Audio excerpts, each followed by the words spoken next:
Boa tarde, alunos do nono ano. Está iniciando mais uma videoaula.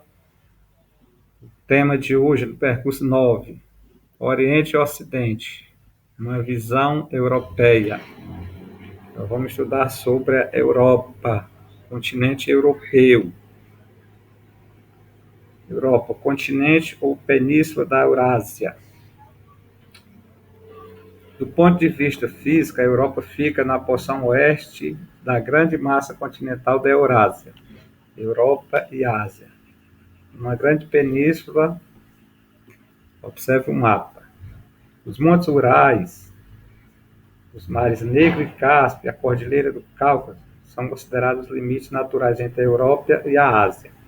Historicamente, eles representaram um obstáculo físico para a integração entre os povos do leste e do oeste da Eurásia. Sobre o aspecto histórico, político e social, entretanto, a Europa é considerada um continente em virtude dos fatores que a distinguem tanto no conjunto mundial como da Ásia. A Europa foi o centro do movimento importantes, com desdobramento em todo o mundo, como a democracia grega, o direito romano, renascimento cultural e artístico, capitalismo, Revolução Industrial, 1750, Revolução Francesa, 1789, a implantação do socialismo. Então, nós temos o continente europeu, os principais países do continente europeu. As características do continente mais evoluído, mais desenvolvido, tem as melhores condições. Então, nós vamos ver que a Europa, os principais países nós temos da Europa, temos a Itália, a Alemanha, a Polônia, faz parte a França, a Espanha, Portugal, tem o Reino Unido, a Irlanda, Dinamarca, vários outros países, Bulgária, Romênia. Então, esses países fazem parte do continente europeu. Vamos ver a Europa em 1914 e 1922. Na Europa ocorreu a formação dos primeiros blocos econômicos, mas nela também houve muitos conflitos internos ao longo da história para a formação dos Estados nacionais, além de ela ter sido campo de batalha em duas grandes guerras mundiais.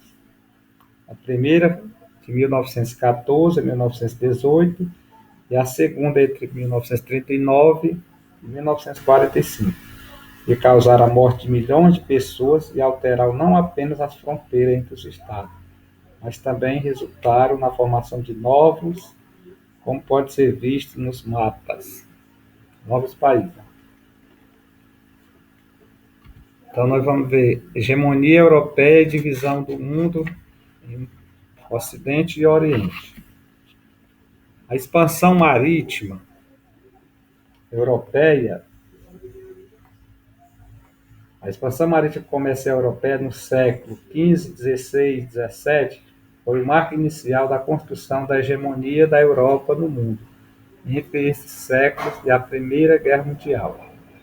Ao incorporar a África, a América e a Oceania a seu horizonte geográfico, e fundar colônias na América e feitorias na África e na Ásia, a Europa ampliou consideravelmente o seu espaço comercial, permitindo que realizasse o acúmulo primitivo de capital, ou seja, o processo de acumulação de riquezas, e posteriormente, nos séculos XVIII e seguintes, possibilitou a alguns países europeus, como a Inglaterra, França, Bélgica, Itália, Alemanha, a realização da primeira e da segunda revolução industrial, e implantação do capitalismo industrial, do neocolonialismo ou imperialismo.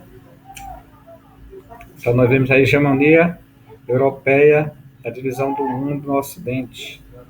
Então quer dizer que como ela ocupou grande parte de outras áreas do mundo, a Europa ela conseguiu um grande poder, quer dizer, uma hegemonia Esses países são os mais desenvolvidos do mundo até hoje, né?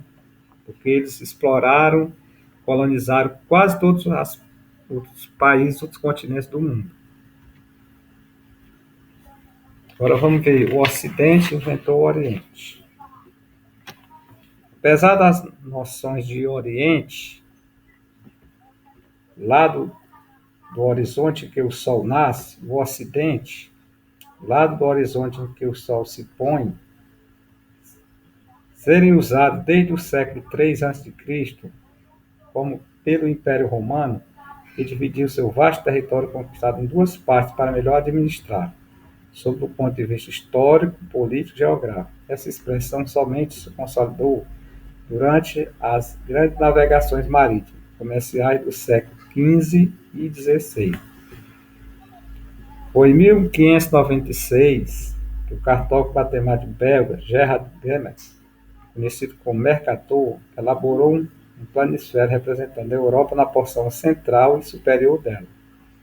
Essa representação cartográfica atendia plenamente à ideia de supremacia da Europa no mundo, naquele período. Ela é, portanto, eurocêntrica e deve ser entendida como a expressão do seu etnocentrismo. Então, nós temos aqui outra parte. Meridiano de Greenwich, outro exemplo de visão eurocêntrica. Em 1884, em Washington, a capital dos Estados Unidos, foi realizada uma conferência internacional do meridiano.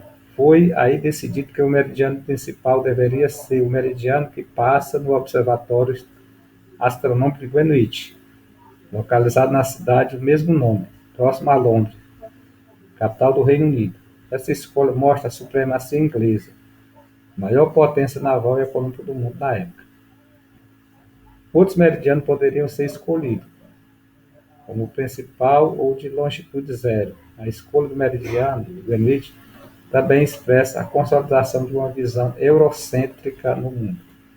Quando ele fala visão eurocêntrica, quer dizer que a Europa é o centro do mundo, tornando o continente mais importante. Uma visão eurocêntrica.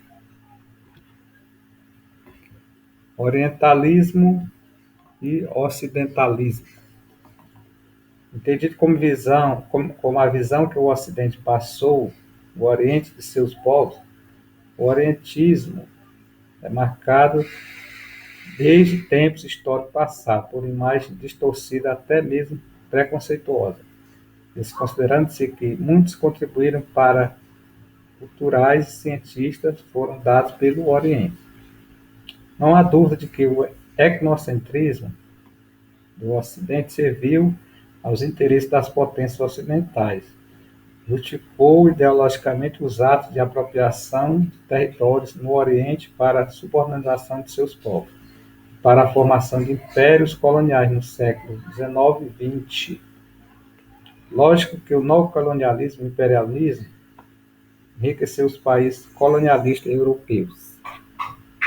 Então nós temos o orientalismo e o ocidentalismo, quer dizer, a parte do Oriente, os países que ficam a leste.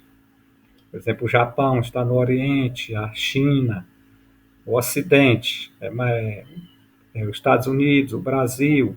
Então houve essa divisão, a parte do Oriente, que é os países que estão a leste, e o Ocidente, os países que estão a oeste. No caso, por exemplo, o Brasil, a Argentina, os Estados Unidos da América.